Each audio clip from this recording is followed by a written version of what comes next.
We turned the ShockWiz on and we got it all ready, and we're about to start a new session. Confirm.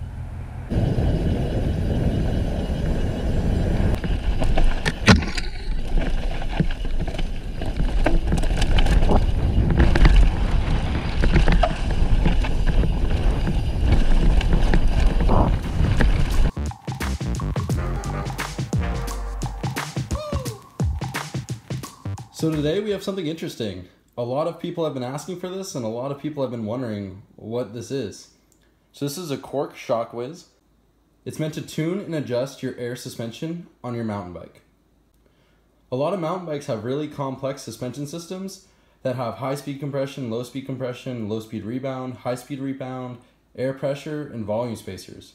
So there's a lot of things to consider, and it's hard for the average Joe to get their suspension dialed perfectly. So I'm hoping this will help me tune my suspension, and hopefully I can give my feedback on it. I would definitely like if my feedback was good. I've heard some mixed reviews, so I'm here to give you my personal review on the Quarq ShockWiz. I actually got the ShockWiz from a friend over at Frame Up Bikes in Walnut Creek, California. So we're going to get down to it. This is going to be the Quarq ShockWiz installation and review video. So to start off the installation of the ShockWiz, we're going to take the pressure and our damper settings and write them down so we can revert back to them if I don't like how the ShockWiz performs. So to start off, we're going to take the air cap off of our fork and check the pressure.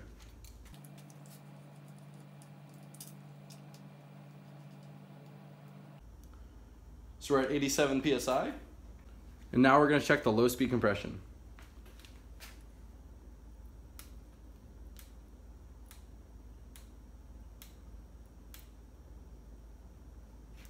So we have 6 clicks from fully open. We're going to set it back to where we were. And we were 2 full turns on the high speed compression from fully open. And we're 10 clicks from fully open. So I wrote down all my settings from my fork so I can revert back to it if I don't like how the ShockWiz sets up my bike.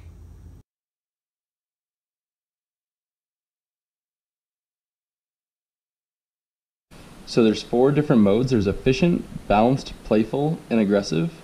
And efficient gives you the stiffest setting. Balanced gives you a well-balanced setting, and I think it's going to be the best for the style of riding I do. Playful apparently is very similar to balanced, except with a little faster rebound. And aggressive is the softest, which I guess just provides maximum traction at the sacrifice of efficiency. So I'd imagine there's not a lot of low speed compression built into the aggressive tune. And next ride I go on, I'm going to start a new session. So it was a relatively easy setup, and I'm stoked to give this thing a go and see what it tells me to change. Today we'll be going out to one of our local shuttle trails to test the ShockWiz. I'm bringing a few fork spacers. I already have 2 orange and 1 blue in there, so I really shouldn't need any more than those 2. We're bringing out the Abbey Bike Tools 32mm chamferless socket to remove the air side so we can install more or less spacers as needed. We're bringing volume spacers for the Float X2. We'll see if I even get to that. I want to tune the fork first, and then if I get the fork dialed, I'll definitely put the Float X2 on during the end of the day. And we brought some volume spacers for that. Also, we brought pen and paper just so we can write down the adjustments as we go. And of course, we brought a shock pump since the ShockWiz will be all off of air. We turned the ShockWiz on and we got it all ready, and we're about to start a new session. And this is the first run, and we'll see what it tells us to do. I have a feeling it's gonna be too stiff.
So my hands definitely stayed on the bars a little bit easier, and it was a little more controlled. Felt a little soft, but I'm just used to it being firmer too. So after every adjustment, you're gonna wanna start a new session. So basically when you're shuttling at the top of every trail, you should be starting a new session. They told me to lower the pressure and then take some high-speed compression out and add some low speed. And the suspension's honestly feeling a lot more controlled, but it also felt a tad soft, so it might need more low speed, but we'll see after this run.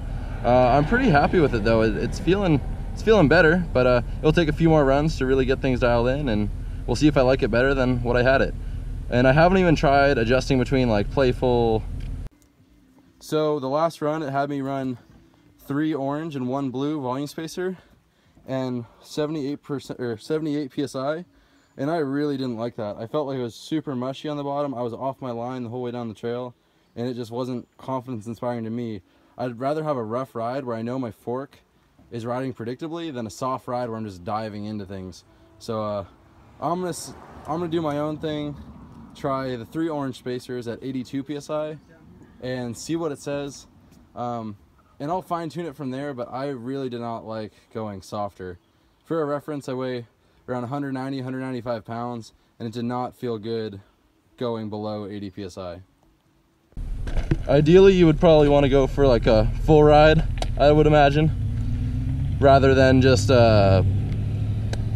doing shuttle runs, but we might get to that on a separate day.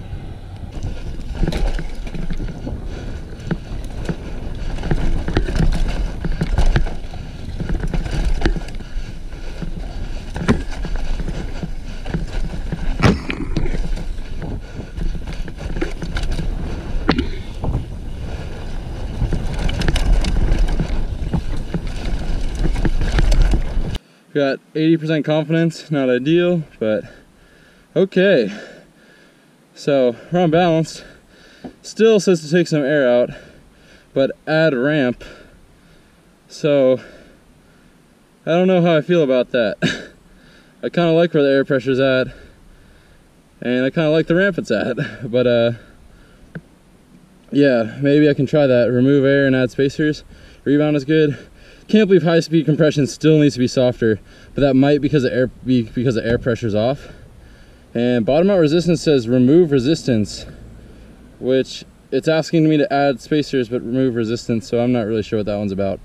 But I'm glad the low-speed compression seems to be in line.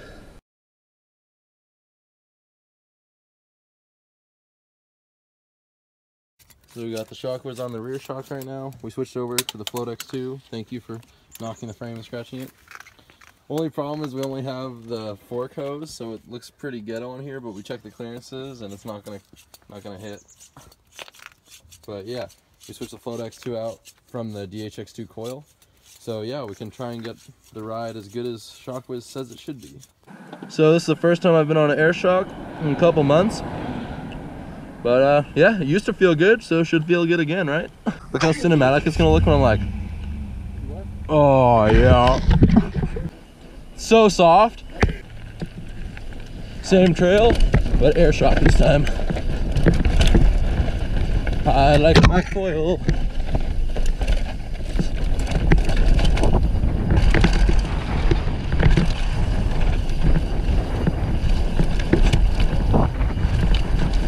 This for sure jumps a little more predictably.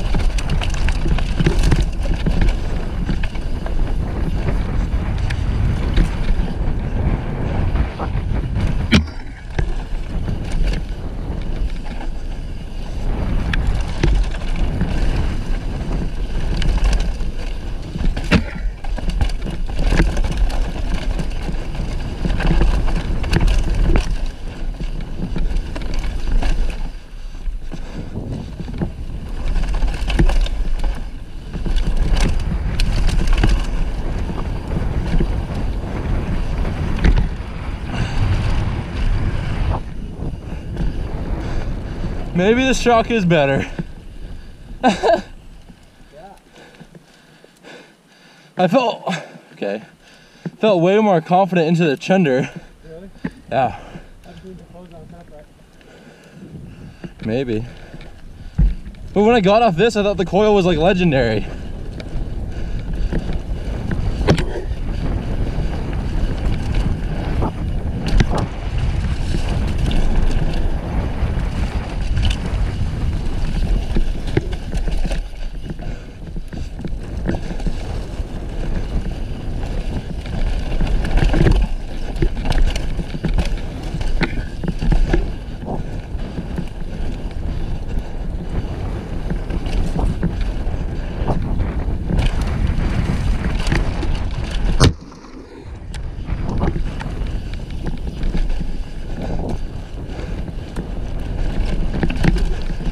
Oh.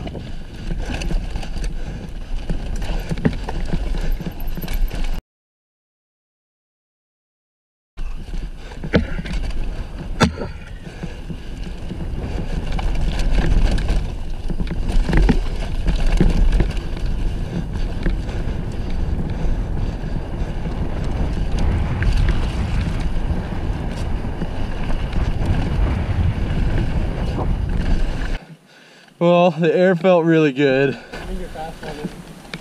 I'll drop you with the coil.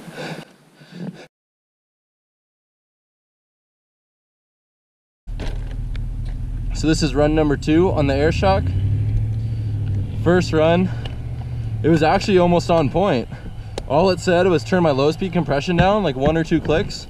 So we're gonna do another run, no changes needed, and see if anything changes. But no, that was significantly faster than with the coil. So my coil must not be tuned too great, unfortunately.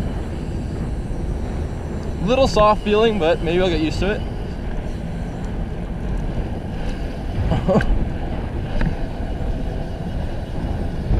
Oh, and the air manual's pretty well too.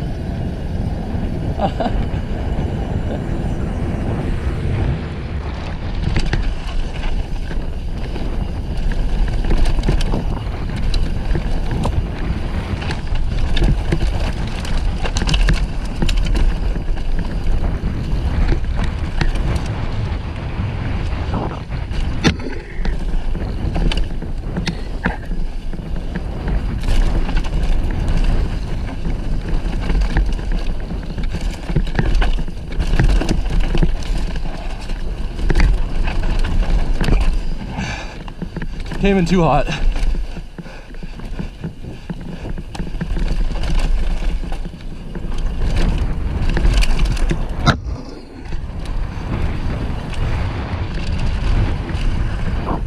Dude, I came in too hot into it and lost grip and got into the rut on the very right. Okay. But, dude, this thing is cooking. It's really good. Like, really good. And I'm just getting confidence because I know it's good from the ShockWiz. It may or may not be, but since I have scientific data that says I'm doing all right on the tuning, it just makes me have more confidence in my setup. That's one thing. Oh gosh, cooking too hard.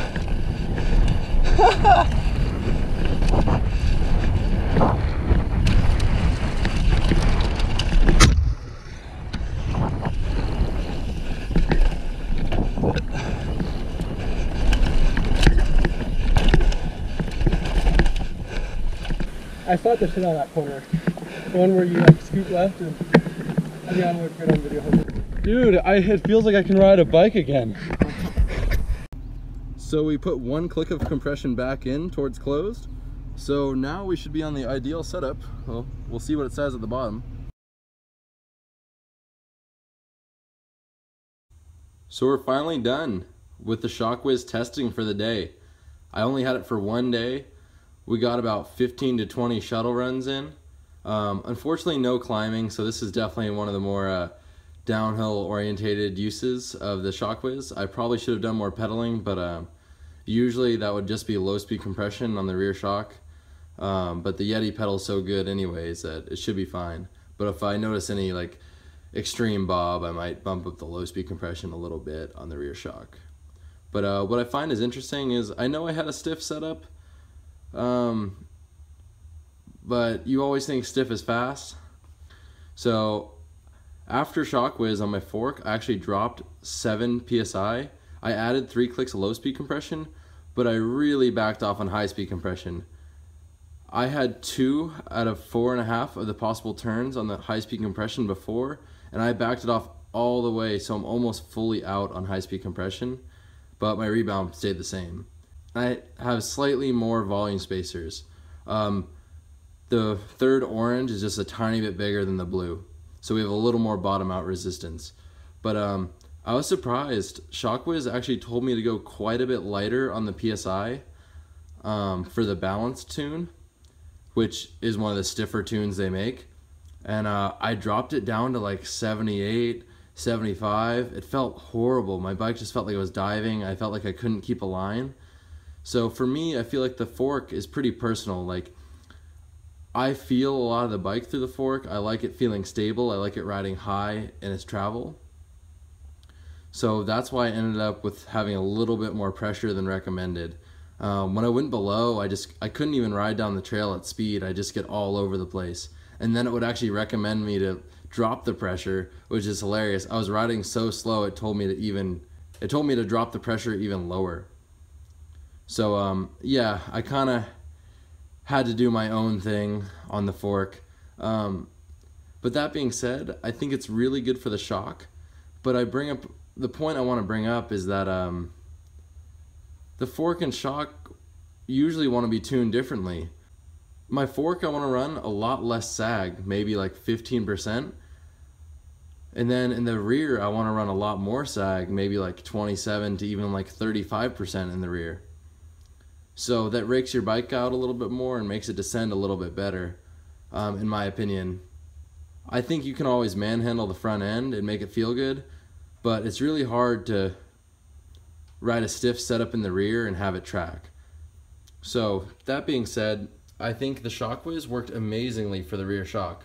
Unfortunately, I actually just put the shock on, and apparently all my adjustments were spot on from the get-go, except I was running around 200 PSI in the shock, and I did drop it to 190 for the test, and it felt really good. The second I got the air shock back on my bike, I was going so much faster. I went from being dropped every single lap by TJ to staying right there with him. And the bike just felt so much more composed. It cornered so much smoother and went through the rough stuff in Chunder a lot better. It just goes to show you that the coil shock at first definitely felt more supple for me, but it still isn't tuned properly, and I need to spend a lot more time tuning in the coil shock. I think both shocks are comparable, the Float X2 and the DHX2, but you really have to dial them in and tune them. What was really surprising is how little compression I have. Literally just 3 clicks from open on the low speed and 2 clicks on the high speed. So that's a good thing to run little compression, just so you get a really active, supple suspension. But yeah, I come from the background where stiff is fast. Everyone hears the stiffer you can go, the better. But I had a lot more control when I was running less compression, and it showed on the ShockWiz. I ended up getting all the bars green, which I thought was good. I still think the suspension feels a little soft. I might just bump up the air pressure, but it was really interesting because I never would have thought that I would run this little compression on my bikes. But yeah, the air shock felt great, and it's actually going to stay on my bike for a bit. It feels really good. Feels a lot better than the coil for now. I just need to tune the coil in. It's funny how a first impression can send you overboard, and like, I really believed in the coil a lot, which I still do. I just need to put more time into tuning. But yeah, I'm very satisfied with the air shock right now, and it's gonna stay on the bike for a while. It just felt planted. When I got the fork and shock dialed together, it felt so good going down the trail. It was like riding a new bike. To be honest, I was thinking about selling the SV6 a little bit ago, but now that it's riding this good again, I want to keep it. So yes, I still agree with the coil. The coil is very supple. I think the ShockWiz is a cool item. For the most part, you can rent them from a shop for $25. I think they cost $400 brand new, but you can obviously go in on it with a few friends and make that cheaper. But all you really need is a ShockWiz for a day to a week, and that only costs like $25 at most shops. I think places it needs improvement are that you should have to say if it's the fork or the shock. The ShockWiz doesn't know if it's on the fork or the shock. It just tunes it for the style of riding you're trying to achieve. But in my opinion, the fork and shock should work completely differently. So I found out the ShockWiz, it felt really good on the rear, but I feel like it didn't really perform on the fork as well as I would have liked. The aggressive tune on the ShockWiz is extremely soft, and I really don't know why they call it the aggressive tune. It basically gives you zero dampening on the fork or shock and just wants you to soak up every little thing. But that would mean you're not going very fast over the terrain and you're not tracking very predictably. And then the efficient tune wants you to ramp up your compression like crazy. So I chose the balance tune. The only difference between the balance and playful tune is really the rebound settings. Playful gives you a little bit more rebound so you can party on the trails a little bit harder. But for me, the balance feels really fast right now. And it was crazy. From going from my poorly tuned coil to the really well tuned air, the speed just increased so fast and it felt so good. It put a smile on my face, and for that reason, I think the ShockWiz is kind of worth it. Especially if you have no idea what you're doing with suspension, it can definitely help you out with a good base setting, and then you can go from there. But one thing I wanted to point out is you definitely want to get a ShockWiz with a shock that has a lot of tuning adjustment. So you want like the high speed compression, low speed compression, and then something you can easily play with volume spacers. And of course it needs to be air suspension. But if you think about it, this rear shock has 6 adjustments. It has air pressure, low speed compression, high speed compression, volume spacers, low speed rebound, and high speed rebound. So it's really hard to tune those 6 things while you're riding your bike. And it's hard to tell which one it is that's wrong. It's hard to tell if it's air pressure or high speed compression. It's hard to tell if your rebound is making it pack or you have too much compression where it just feels harsh. So for a really complicated shock like the Float X2, I think the ShockWiz is almost a must-have to set it up if you're not very skilled at tuning your suspension to begin with. In the fork, I think it's a little bit more personal preference, but tips of advice, I would just run a little more low speed and a little less high speed, and that seems to be the ticket. It seems to give the fork some support, but it also keeps it supple on the front end. And then rebound is total personal preference in the front. Obviously it can be too fast and too slow, but there's a broad range, maybe about 5 clicks where you can go from fast to slow, and some riders will just prefer different things, and it will feel controlled or less controlled under certain riders. So I think air pressure and rebound are definitely personal preference on the fork, but the compression you can also tune in, I think, yourself. But for the shock, I think it's a lot harder, and especially with different linkages and different designs, I think it's really hard to get the shock set up correctly. So I think that's where the ShockWiz really pays off. So that being said, I would highly recommend the ShockWiz for the rear shock, but I do think it's a little worthless on the fork. But if you have it on the shock, you might as well try it on the fork as well. I think it's a cool option that you can tune your suspension with some electronic gizmos, but I still think it has some work. Maybe in a few years, suspension tuning will be built in and it will be a breeze. I'm excited to see what different companies come out with in the future. And I encourage you guys to subscribe for some more mountain bike reviews and videos. What are your opinions about the Quarq ShockWiz? Do you want one? Call your local shop and see if they have one for rent. They're definitely worth a peek at. I hope you guys liked this video, and I'll see you guys out on the trails. Cheers. No.